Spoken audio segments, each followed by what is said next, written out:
Hi, my name is Sachu. Welcome to our home. I live here with my wife and two sons. This is a typical Berkeley bungalow built in 1906, right after the earthquake in San Francisco. Probably housed people fleeing the disaster of San Francisco at the time. We moved in about 15 years ago, the end of 2005, and we've been working on this house ever since. All right, so one of the first things you should know is that I work in the solar industry, and so I'm very motivated to convert to renewable energy. And one of the first things we did on the house, and you'll see it on the roof, is put solar panels on. This is actually the second generation of solar panels on the roof right now. These are sun power panels. I wanted a more efficient panel because I don't have a lot of roof space that's exposed to the sun. But that got us started. Once we put those solar panels in, we of course wanted to make the most efficient use of our energy. That's part of my job as well. Started putting in better appliances, started even insulating the walls, replacing windows. And then a few years ago we did a full remodel, and it was a chance to really make the move to an electrified home. One of the reasons we moved into this house in the first place was that it's in a walkable neighborhood. There are stores of all sorts that we can walk to. We don't have to drive.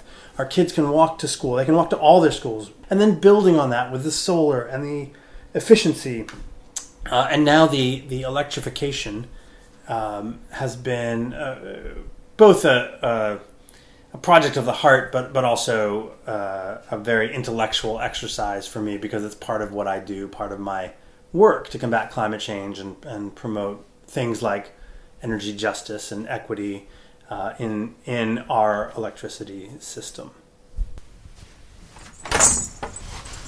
Hey there, come on in. Let me show you around.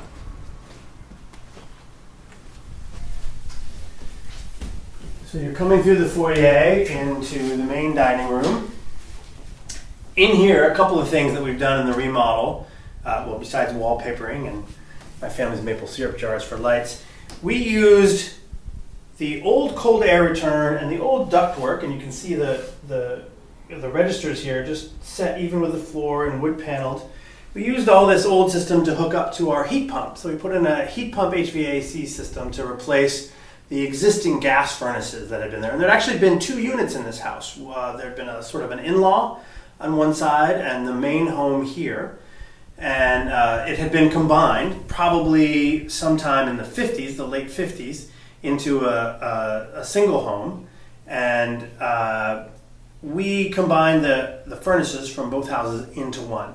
We have a smart thermostat attached to that, and the house is zoned for different climate control in each area.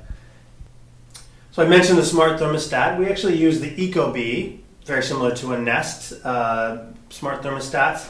Hook up actually relatively easy to your home heating system. We have two EcoBees here. They're both synced to each other. They give us outside weather readings, they give us the indoor temperature, and they give us the different zones. There are sensors all around the house, and they've been working really well. They're actually linked up to the internet, so I can control the temperature in the house from wherever I am. So the other thing you'll see in the house and throughout the house really is that we redid the lighting. We have very efficient lighting in the house.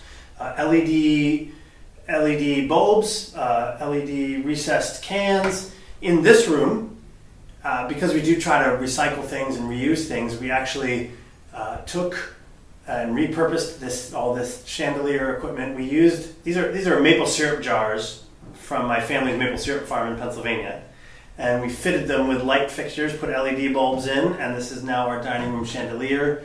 And we put the spots in the recessed cans, put those on my wife's vintage posters that we try to keep around as much as we can. And you'll see similar elements throughout the house where we really tried to get the most efficient equipment in the envelope of the building that we possibly could.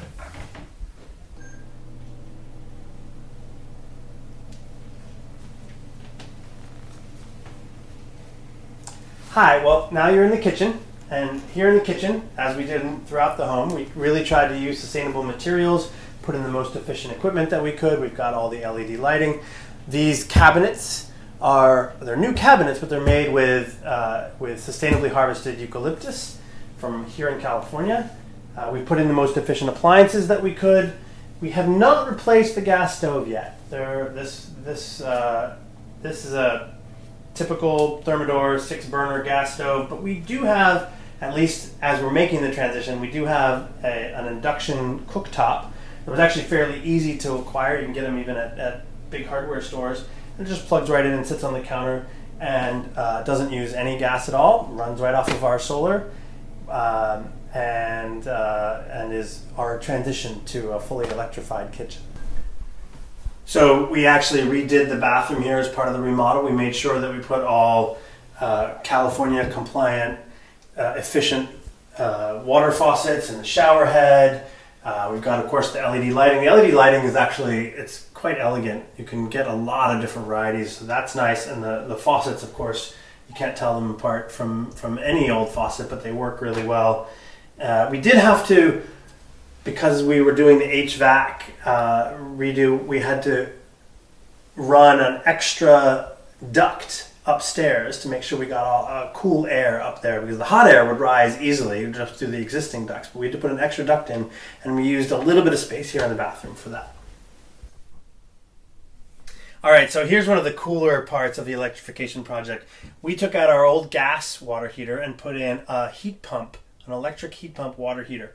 This is a pretty big one. We have a lot of guests, so we need to have a lot of hot water sometimes, and we built these closets to fit this heat pump water heater. It is an 80-gallon water heater. It would typically take up a lot less room, but this has a heat pump unit on top and a well-insulated tank that keeps water hot for a long time. A heat pump pulls heat from the air up in our attic into the heat pump. The heat exchanger puts the hot air or warmed air into the hot water, and it blows cold air out. Typically, if you put this in a garage or a small room, it will actually lower the temperature of that room. Here in this closet, we just pump the cold air out into a shed, which keeps some of my supplies, my paint and stored maple syrup and things like that from getting too hot. It actually keeps that shed almost like a walk-in cooler. So we already had laundry, but as part of the remodel, we just made sure we got more efficient washer and dryer. These are both front loader units.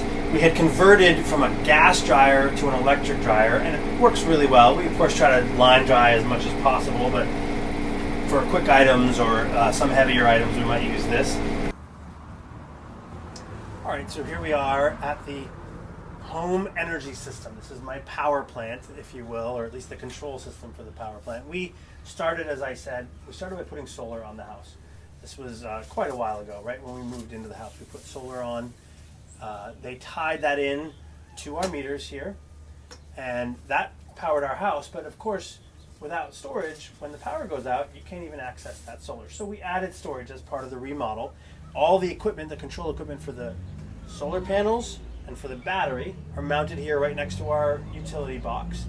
What we did in this house, because I put 2 Tesla Powerwalls on, which is a little bit excessive, but also probably warranted here in California, we have the entire house electrical system backed up here. That's why this box is so big. Typically, for a battery system attached to solar, you'd have a smaller box with just a few critical circuits on here. So there might be 3 or 4 or 6 circuits on here. I have every circuit in the house in this electrical panel backed up off of our 2 Tesla Powerwalls. So the solar, I have SunPower panels, I have Tesla Powerwall. They work seamlessly together. That's not a problem at all.